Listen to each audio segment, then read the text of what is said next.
Welcome to MovieNest. Let's dive into today's mind-blowing film. The story begins with a young guy named Hyun-wook, who wakes up one morning and, like any carefree teen, decides to skip school. Instead of running errands or helping out, he just wants to spend the day gaming. On the table, there's a note from his mom asking him to buy groceries and household supplies, but he ignores it completely. His gaming session takes priority. As Jun jumps into an online game with his friends, everything feels normal until one of them suddenly yells, "Bro, turn on the TV right now." Surprised, Jun grabs the remote and switches it on. A news anchor is reporting something serious, but suddenly, the broadcast cuts off and the screen goes to static. He checks his phone, no signal. Now slightly worried, Jun walks to the window and what he sees shocks him.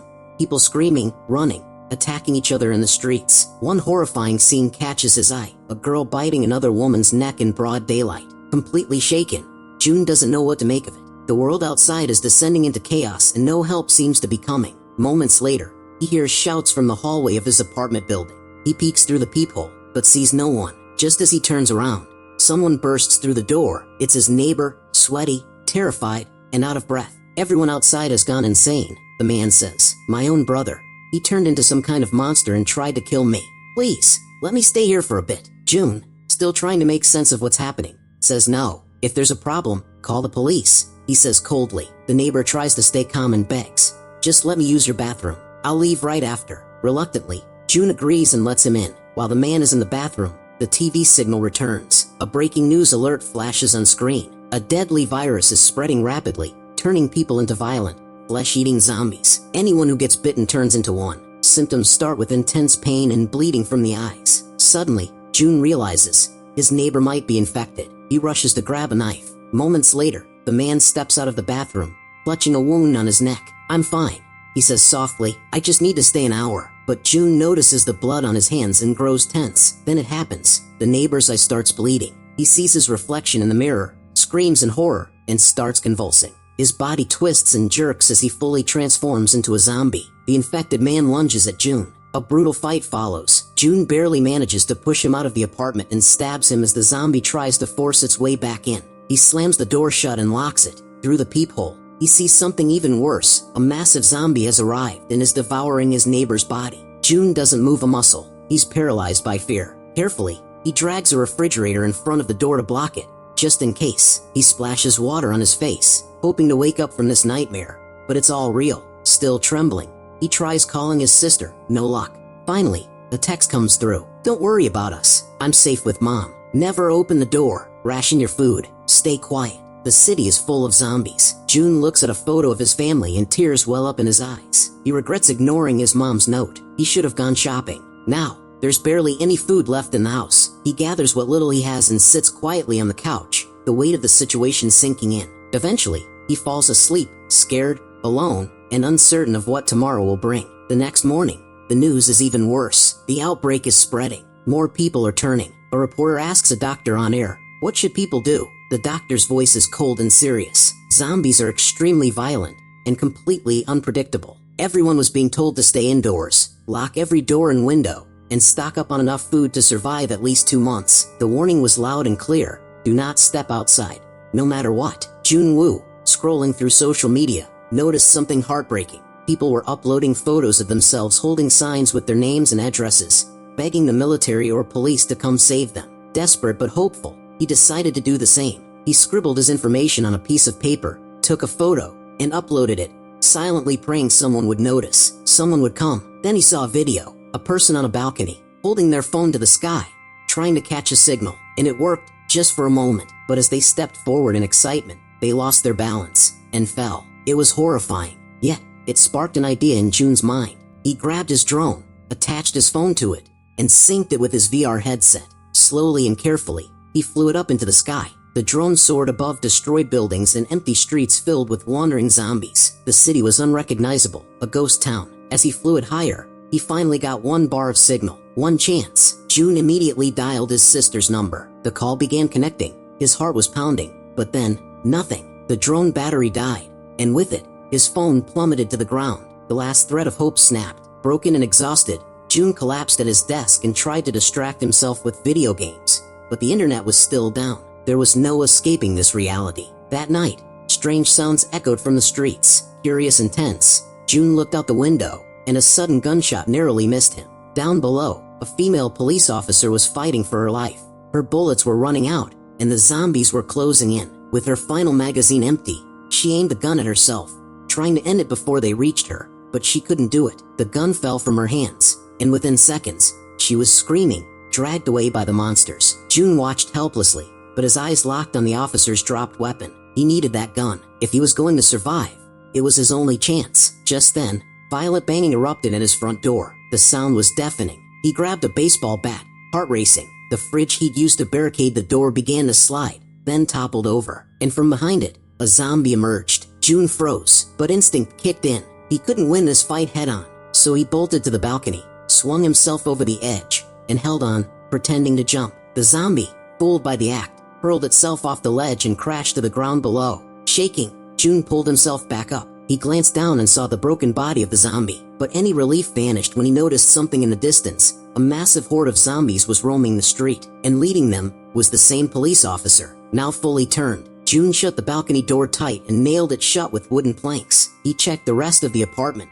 trying to secure it as best he could, but what he saw next crushed him. The earlier struggle had knocked over the fridge, and all his food had spilled onto the floor. His last bit of survival, gone. Hunger, fear, and regret crashed down on him like a tidal wave. Then, he heard a scream from outside. A woman, still alive, crying for help. It echoed through the empty street. June grabbed his tablet. He sat down, eyes heavy, and hit record. This is my second day locked inside the house. I don't know what to do anymore. Honestly, it feels like a miracle I'm still alive. This is one of the smartest plot twists I've seen. After 7 long days trapped inside, June pulls out an old bottle of alcohol, his late father's. It's the last thing he has to drink. Outside, he's done everything he can to stay hidden, covering the entire balcony with sheets and makeshift barriers so the zombies won't see him. The news plays on the TV, showing the same terrifying scenes of zombies flooding the streets over and over again.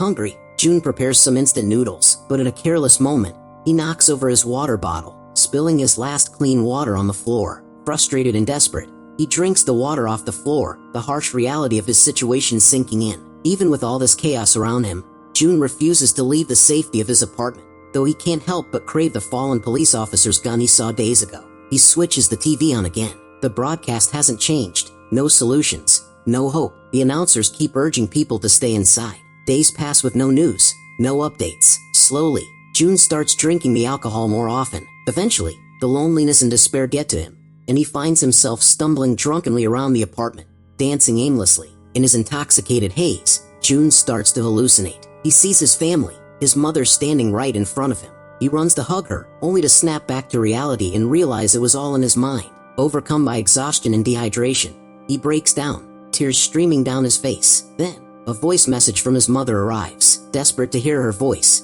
June climbs out the window, trying to catch a signal. Miraculously, it works. His mother answers, but what he hears next shatters him. There's chaos at the Adabak company. Zombies are breaking in. Screams. His mother and sister, cut off as the line goes dead. Consumed by grief and rage, June collapses in tears. In a furious fit of madness, he smashes everything around him, including the TV. He's completely broken. Then, driven by desperation, he runs outside, kills the zombie at his door, and screams into the empty street. He sees his neighbor, now fully turned, feasting on a corpse. The zombie moves toward him, but June yells for it to back off. Unfortunately, his noise attracts more zombies. He sprints toward the elevator, hoping for escape, but inside, another zombie waits. June barely escapes and hides, holding his breath in silence. Eventually, June sneaks back into his apartment, only to find a blind zombie right behind him.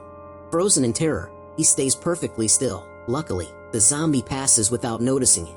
Safely inside, he locks the door, but the noise draws the zombies' attention. They start pounding on the door relentlessly. June grips the knob tightly, using every ounce of strength to hold them back until, finally, they give up and wander away. 20 days have passed now. June has finished all the alcohol. He looks outside and sees electrical substations exploding. Soon, the entire building loses power. Hopelessness swells inside him. He picks up his camera to make one last video, but words fail him. Emotionally shattered, June decides to end his life. He ties a rope, preparing to hang himself. Just as he begins to lose consciousness, a red laser pointer shines on him from the building across the street. It points to a board that simply says, "No." June snaps out of it and unhooks himself. A woman named Kim has spotted him and is signaling him with her laser pointer. They quickly switch to silent communication, using hand gestures and written messages. Kim scolds him for even thinking about giving up, and they agree to meet every morning at 7 a.m. at their windows. June smiles. Hope has returned. Cut to Kim in her apartment. She has traps set by her doors and weapons close by. Thankfully, she has enough food to survive. The next morning, June wakes up late and rushes to the window. At first, Kim isn't there, but then she cautiously appears, scanning the area before coming to the window to scold him for being late. They introduce themselves. Suddenly, Kim spots a zombie inside her own apartment. She tells June they'll meet again at the window tomorrow morning at 7 o'clock. Then she goes back inside and finds the zombie caught in one of her traps, hanging lifeless. Calmly, she grabs a hammer and finishes it off. That night, rain begins to fall. June and Kim take advantage of it, collecting rainwater using every cup and bowl they can find. Precious water in these desperate times. The next morning, June shows up at the window, clearly starving. Kim notices and decides to send him food. She tries tossing a ball tied to a rope to build a line between their apartments, but it fails. The distance is too great. Then June brings out a second drone. This time, he ties a rope to it and flies it across to Kim's apartment, successfully connecting the line between them.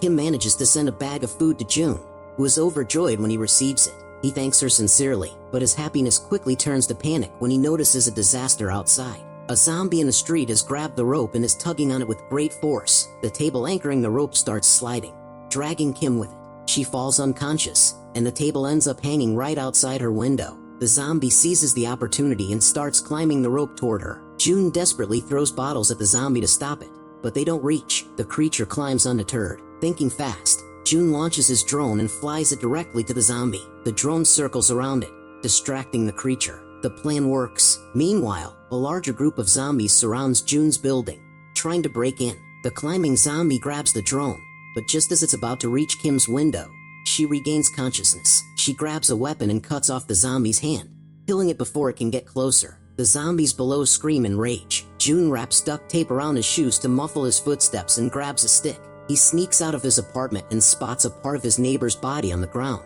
Taking the neighbor's keys, he breaks into the apartment. Inside, June heads straight to the fridge, taking all the food he can carry. In one of the rooms, he finds a corpse lying motionless. He cautiously checks if it's alive or dead, but suddenly a zombie lunges at him from behind. June uses the dead body as a shield and escapes, running back to his apartment safely. Relieved, June enjoys the food he collected and prepares a portion to send to Kim along with one of the walkie-talkies he found. The next day, they communicate through the walkie-talkies. June is thrilled to finally talk to someone again. Kim thanks him for the food, admitting she ate it all. June replies, "I should be the one thanking you. You saved my life." Kim humbly says, "I didn't save your life. You wanted to live. I just gave you a reason to hold on." June smiles and says, "Either way, if it weren't for you, I wouldn't still be here." They begin cooking at the same time, sharing casual conversations throughout the day. Kim even confesses she's afraid of heights. June is surprised and says, "How can a woman who chopped off a zombie's hand be afraid of heights?" Kim laughs and replies, "I don't think of them as people anymore. That's why it was easy for me." Suddenly, they hear what they think is rain. Excited, they prepare to collect water, but quickly realize it's not rain at all. It's the sound of a massive horde of zombies running toward the building. June and Kim drop to the ground, trying to stay silent, but Kim accidentally knocks over a table, the loud crash drawing the zombies toward her apartment. Terrified, she radios June to tell him what happened. Without hesitation, June comes up with a distraction plan. He calls the phone line of another apartment in Kim's building. The ringing sound draws the zombies away from Kim's unit, buying her precious time. The two agree it's time to escape. Kim believes the 8th floor of a nearby building is safe. She's been watching it for days and hasn't seen any movement. Determined, Kim goes first. She ties a rope to herself and climbs out the window. On her way down, she encounters several zombies, but with skill and determination, she fights them off, handling the attackers like a pro. June watches in awe. Kim retrieves a gun lying on the ground, but just as a zombie is about to bite her, June rushes down to help. Together, they fight side by side, fending off the creatures. They manage to escape and run toward the building Kim mentioned. Inside, they slam the door shut, but the glass is weak and won't hold long. Zombies start smashing it. June and Kim rush to the elevator and barely get in before it closes, enjoying a brief moment of safety. They reach the 8th floor and inspect the hallway. No zombies are in sight. They try opening apartment doors, but all are locked. Suddenly, a zombie appears behind them. Within seconds, an army of zombies floods the hallway. June slams down a large iron gate across the hallway to delay the horde and begins attacking. Kim manages to open one apartment door, but someone pulls her inside, throws a smoke grenade, and calls June to follow. June rushes in, and for a moment, They find safety, but Kim is suspicious. She asks, "Who are you?" The man introduces himself as Seong and says, "You should be thanking me." Kim is confused. She says, "I was sure no one was on the 8th floor." Seong replies, "I thought I was the only one alive in this whole area." He offers them water. Kim hesitates but drinks after he drinks from the same bottle. Seong also offers food, saying, "Eat this while we wait for the rescue team." Both Jun and Kim are shocked and hopeful. Seong explains, "I saw it on the TV." Jun, overwhelmed with joy, hugs Kim, feeling there's finally a chance to survive. But just minutes later, Jun suddenly collapses. He's been drugged. Seong had laced the food with a sedative. Kim doesn't have time to react before she too falls unconscious. Seong drags Kim into another room, ties her up, and locks her inside. When Kim wakes, she finds herself face to face with a chained zombie. Then she hears Seong's voice. He begins releasing the zombie toward her. Seong reveals the truth. The zombie was his wife. He wants her to feed on living humans to survive. That's why he locked Kim up, to offer her his food. Jun wakes and aims the gun at Seong, calling him a monster. Seong pleads, "I'm just trying to save my wife from death." He releases the zombie and says, "Let her eat Kim, and I'll let you live. I'll even give you all the food you want." Jun struggles with the chain, but it slips. The zombie moves closer to Kim, who screams. Jun frantically tries to open the door. Seong falls to the ground. Suddenly, Kim goes quiet. Thinking it's over, Seong opens the door, only to be attacked by his zombie wife. In that moment, Kim grabs the gun and aims it at both. Seong says, "Let her feed," offering himself willingly. Kim, with no choice, pulls the trigger and kills both Seong and the zombie. Kim and Jun hear the growls and pounding footsteps. Dread sets in. Kim hands the gun to Jun and pleads, "Shoot me." Jun hesitates, shocked and crying. Before anything happens, they hear helicopters overhead. They rush to the window and see military helicopters circling. Quickly, they head to the rooftop, throwing smoke grenades as signals and fighting off zombies on the way. As they climb the stairs, Kim slips and falls, but Jun saves her, shouting for her to go up first and stop the helicopter. Kim reaches the rooftop, but by the time Jun follows and locks the door, the helicopters are gone. They've left. Jun screams in disbelief, pleading for help. Zombies break through the rooftop door and charge toward them. Jun fires the last bullets, but the gun clicks empty. Just as they brace for death, a military helicopter suddenly appears, opening fire on the zombies. Soldiers clear the rooftop, then call for Jun and Kim. They climb aboard, and the helicopter lifts off, carrying them away to safety. As they fly over the ruined city, a radio broadcast announces over 50,000 infected. The city is nearly uninhabited. The broadcast reveals the military found Jun's location thanks to the photo he uploaded online. With that, the story ends. Don't forget to hit the like button and help us reach 5,000 likes. If you made it to the end, drop a zombie emoji in the comments so we know you love the movie. Thanks for watching.